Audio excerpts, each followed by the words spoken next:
ಮೊದಲು ಗಾರ್ಮೆಂಟ್ಸಲ್ಲಿ ಕೆಲಸ ಮಾಡ್ತಾಯಿದ್ದೆ. ಆಮೇಲೆ 2009 ಬೈಕ್ ಕಲಿಯೋಕ್ಕೆ ಹೋಗಿ ಸ್ಕಿಡ್ಡಾಗಿ ಕೆಳಗಡೆ ಬಿದ್ದು ಬ್ರಿಡ್ಜ್ ಮೇಲಿಂದ ಸ್ಪೈನಲ್ ಕಾರ್ಡ್ ಆಗಿ T5 ಇಲ್ಲಿಂದ ಕೆಳಗಡೆ ನನಗೆ ಯಾವುದೇ ಥರದ ಸೆನ್ಸೇಷನ್ ಇರಲ್ಲ. ಯೂರಿನ್ ಮೋಷನ್ ಕೂಡ ಗೊತ್ತಾಗ್ತಿರಲಿಲ್ಲ. ಬೆಡ್ ರೆಸ್ಟಲ್ಲೇ ಇದ್ದ. ಅಪ್ಪ ಅಮ್ಮ ನೋಡ್ಕೊತಾಯಿದ್ರು.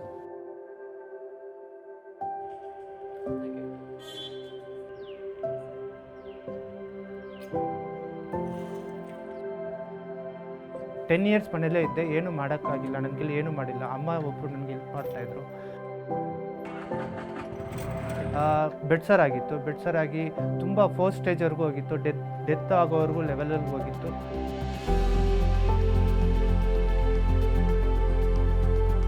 We all know that the spinal cord injury is one of the costliest ailment in the country, and also the post-hospitalization care for people with spinal injury is very limited. Post-injury, they get a lot of secondary complications. Because of that, usually the lifespan post-injury is only 5 years. However, if you can able to identify the beneficiaries early at the age and then get them for a rehabilitation, we could actually get them back to the community.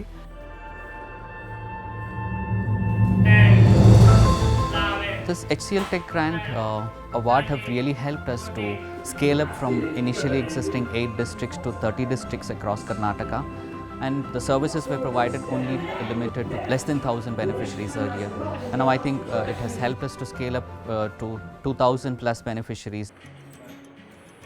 IAPD ಸಂಸ್ಥೆ ನನಗೆ ಪರಿಚಯ ಆಗಿ 3 months rehabilitation ಕೊಟ್ಟು, ಅದರ ಜೊತೆ data entry ಕಂಪ್ಯೂಟರಲ್ಲಿ ತರಬೇತಿ ಕೊಟ್ಟು, ಮತ್ತು ಅದರ ಜೊತೆ ಮೊಬೈಲ್ ರಿಪೇರಿ, ಸ್ಪೋರ್ಟ್ಸು.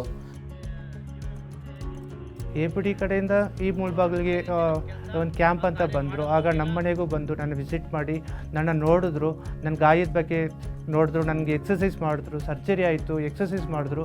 ಒಂದು ಧೈರ್ಯನೂ ನಂಬಿಕೆನೂ ನನಗೆ ಕೊಟ್ಟರು. ಅದೆಲ್ಲ ಕಲಿಸ್ಕೊಟ್ಟು ನಾನು ಇಂಡಿಪೆಂಡೆಂಟಾಗಿ ನಾನೇ ಬದುಕೋ ಥರ ಟ್ರೈನಿಂಗ್ ಮಾಡಿದ್ದಾರೆ. ಅದಾದ ನಂತರ ಇವಾಗ ನಾನೇ ಕೆಲಸ ಮಾಡಿಕೊಂಡು ಫುಡ್ ಡೆಲಿವರಿ ಕೆಲಸ ಮಾಡ್ತಾಯಿದ್ದೀನಿ ಈ ಎಲೆಕ್ಟ್ರಿಕ್ ಬೈಕಲ್ಲಿ.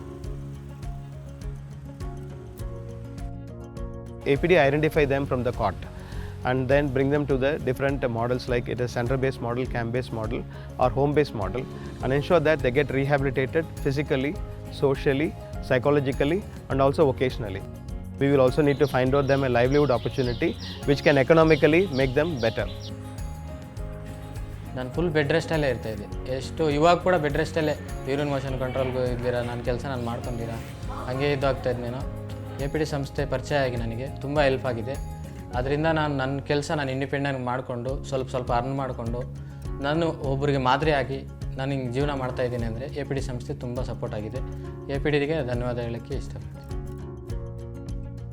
The organization works with a mission of providing an inclusive ecosystem for people with disabilities. We believe in enabling them, equipping them and empowering them as part of the community. So in that way, it actually, from a dependent position, they become independent. From a state of hopelessness, they become hopeful and get back to the community as productive members, supporting their family and also the society. ಡಿಪ್ರೆಷನ್ನಿಂದ ಆಚೆ ತೊಗೊಂಬಂದಿದ್ದಾರಲ್ಲ, ಅದೇ ನನಗೆ ಮುಖ್ಯ.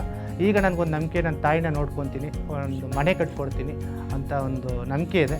ಅದು ಎಲ್ಲದಕ್ಕೂ ತುಂಬ thanks madam. ನನ್ನ dream ಬಂದು ನಂತರ ಎಷ್ಟೋ ಜನ ಮನೆಯಲ್ಲೇ ಮಲ್ಕೊಂಡಿದ್ದಾರೆ, ಅವರಿಗೆಲ್ಲ ಆಚೆ ತಂದು ಅವ್ರಿಗೂ ಒಂಥರ ಕೆಲಸ ಕೊಡಿಸ್ಬೇಕು ಅಂತ.